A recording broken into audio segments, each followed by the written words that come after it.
اعوذ باللہ من الشیطان الرجیم بسم اللہ الرحمن الرحیم۔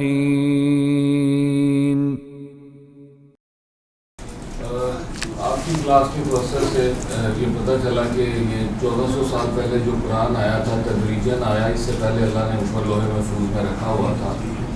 آج کل کچھ 6500 کے قریب زبانیں اس دنیا میں بولی جاتی ہیں، تو یہ جو اللہ کا یہ دعویٰ ہے کہ میں نے اس کو آسان بنایا اور ہے کوئی سمجھنے والا، تو یہ محبت صرف ہمارے اردو والوں کے لیے ہے کہ ہم یہ قرآن حکیم کو سمجھتے ہیں، یہ ہماری زبان میں ہماری زبان کے 80% یا جس طرح آپ کی کلاس میں ہم نے یہ سیکھا کہ 1.5 ہے وہ ریپیٹ ہونے والے ہیں، بڑے کم ہے جس کے لیے ہمیں 98% ہے جو آپ کی زبان کے، آج تو ایک بھی نہیں آیا، آج تو ایک بھی نہیں آیا غیر زبان کا۔ تو یہ جو باقی ساری زبانیں ہیں کیا اس میں بھی قرآن اتنا ہی آسان ہے؟ 1985 میں پنجاب یونیورسٹی میں ایک پروگرام ہوا، میں نے وہاں پر یہ جو ہمارا 42 آیات والا ہوتا ہے پروگرام وہی کیا، تو لاسٹ ڈے پریزائڈ کر رہے تھے قاضی حسین احمد۔ تو آپ کے اس سوال کا جواب دینے ہی کے لیے میں نے 85 میں یہ کیا کہ جتنے لوگ بروہی بولتے تھے، جتنے لوگ سندھی بولتے تھے، جتنے لوگ پشتو بولتے تھے، جتنے لوگ پنجابی بولتے تھے، اردو والا تو حصہ میں خود کر چکا تھا، انہی آیات کا ترجمہ میں نے کہا کہ اپنی زبان میں بناؤ اور میرے ساتھ بیٹھو۔ 2-3 دن کی کوششوں کے بعد انہوں نے بنایا اور قاضی حسین احمد کے سامنے فارسی میں، پشتو میں، اس میں اور ہندی میں جان بوجھ کے نہیں کروایا کہ ان میں ہندی کا اوریجنل جاننے والا کوئی نہیں تھا۔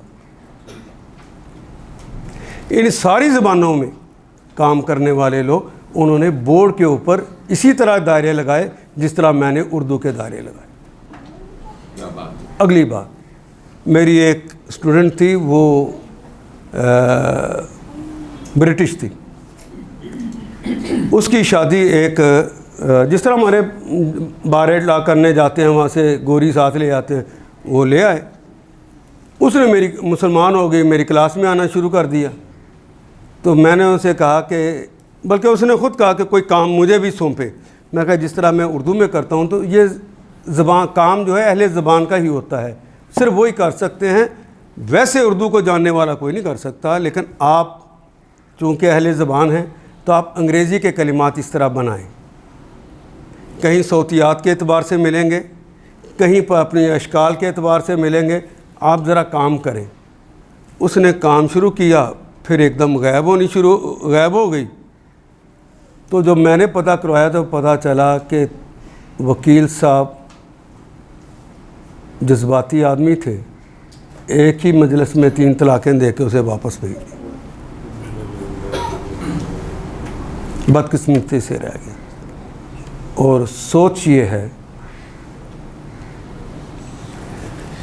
یہ بات غلط بھی ہو سکتی ہے کہ میں اپنی سوچ بتانے لگا ہوں، جتنی قوموں نے آخری لڑائی لڑنی ہے وہ اوپر والے کو تو پہلے ہی پتہ ہے نا۔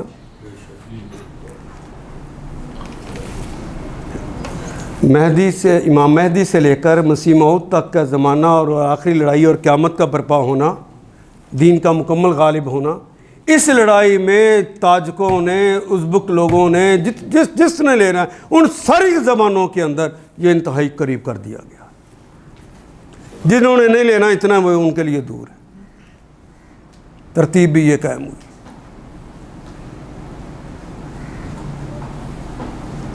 آپ کو پتہ ہے کہ عدد کے اعتبار سے سب سے پہلے جو لوگ مسلمان ہوئے ہیں وہ عرب نہیں ہیں، یہ روس کی ریاستیں،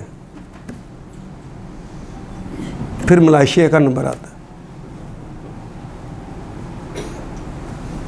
پہلے خراسان بھی بات کی بات ہے۔ خراسان میں اس وقت اکا دکا بندہ تھا جس نے کام کا آغاز کیا۔ خراسان کیسے کہتے ہیں؟ پاکستان، ہندوستان، ایران، ترکی، افغانستان، یہ خراسان، اس میں بہت کم لوگ تھے۔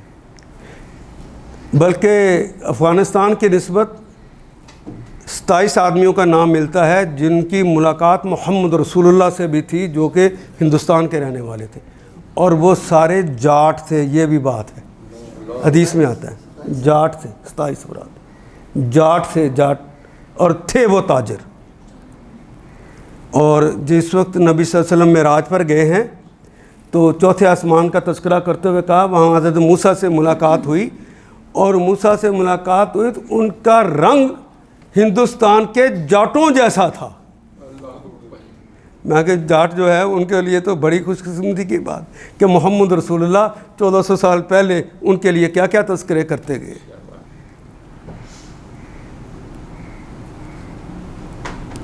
تو یہ بہت آسان ہے، صرف ہمارے لیے نہیں، اور ہمارے ہی لوگوں کے لیے جو اردو بولنے والے ہیں انہیں دیکھ لو، انہیں اردو اوپر سے دیکھ کر بھی پڑھنا نہیں آتا. ان کے گھر میں قرآن ہے، ترجمہ لکھا ہوا نیچے، انہوں نے زندگی بھر نہیں کبھی پڑھا ہوگا. ان کے لیے کھولنا بھی مشکل ہے. یہ اگر میں آخری جملہ اگر کہہ دوں تو اس میں کوئی مبالغہ نہیں ہوگا. اگر آپ بھی یہاں تشریف لے آئے ہیں کوئی کمال نہیں، میرے رب کی عنایت ہوئی ہے آپ پر، اسی نے بھیجا ہوا. یہ میرے رب کی عنایت ہے. پہلے عنایت کرتا ہے، کوئی لبیک کہہ دے تو اسے اجر دے دیتا ہے، اسے رد کر دے تو اس کے لیے عذاب لکھ دیتا ہے، اللہ کہ وہ توبہ کر. الف لام